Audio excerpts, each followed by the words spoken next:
Last couple of go rounds, I've been talking to you about talks that I can and well, not sort of, would definitely like to give in person.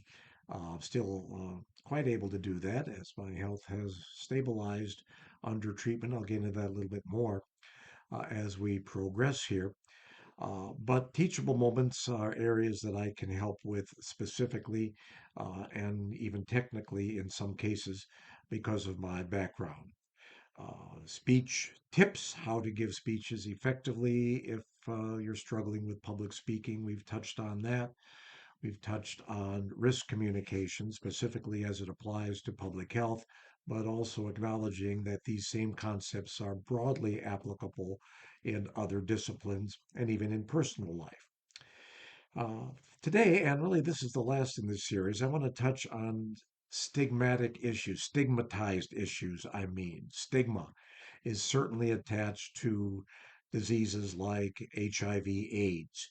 I don't have personal experience with it, but a great deal of professional experience, having started with CNN in 1981, right around the time that AIDS was first being described in the medical literature. So I spent many years covering it and picked up on it again in my CDC career some 20 odd years later.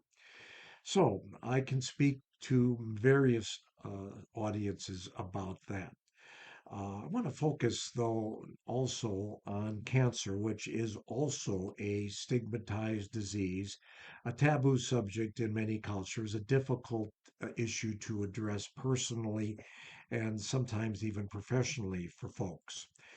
Cancer has touched my life very directly. My wife has a genetic abnormality which predisposed her to breast cancer, which she has endured twice, as well as ovarian.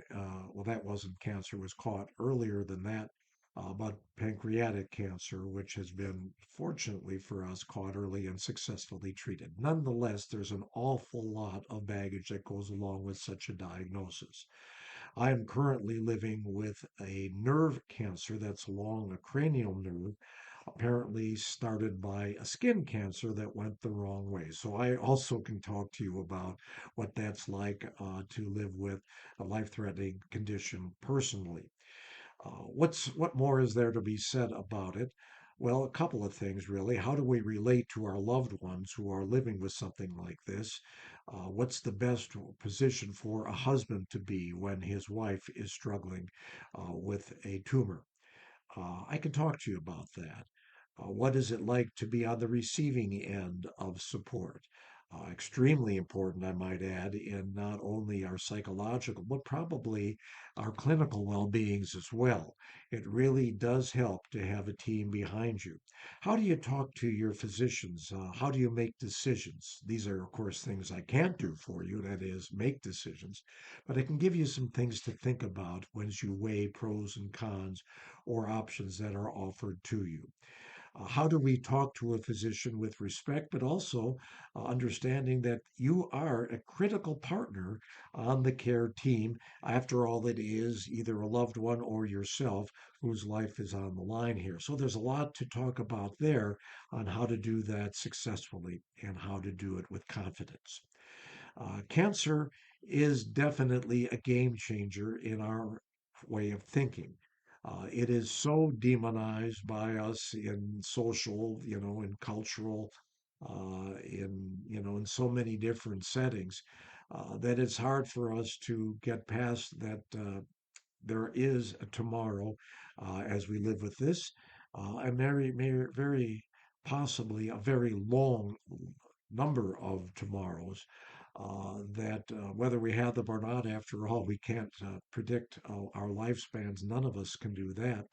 What we do get, though, that's a positive, and there actually is a silver lining here, is the ability to just look back for one thing at what our lives have brought us so far and what we're grateful for and all of that, but also to value the present more. We have talked in the past about thinking too far ahead in general. Well, when you have something like a cancer going on, it absolutely brings you to the point of not doing that if you want to stay happy and healthy, functional, and optimistic. All of these things require us to have a very disciplined attitude. Doesn't mean we start picking up a fantasy world, but it does mean that we learn to appreciate the moment in ways that we haven't.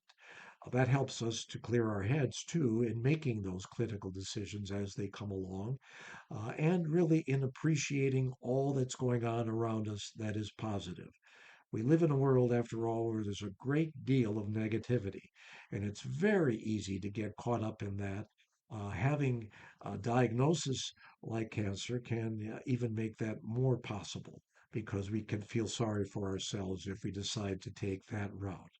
The other route is, again, the positive one, and it very likely has an effect on our clinical well being. It certainly does on our psychological and spiritual health, and probably in our interpersonal relationships as well. So, lots to sink our teeth into here. If you want to talk in person, let me know. Glad to do it. Thanks.